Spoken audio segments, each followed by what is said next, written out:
This video will demonstrate how the Desk Connect desktop automation driver can be efficiently paired with an Azure Logic Apps workflow to send data from document text, including handwriting and checkboxes, into an Excel table.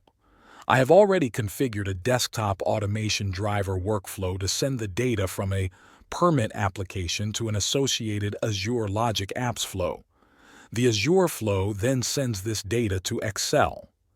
One of the great benefits of this system is how easy it is to submit documents to the desktop automation driver.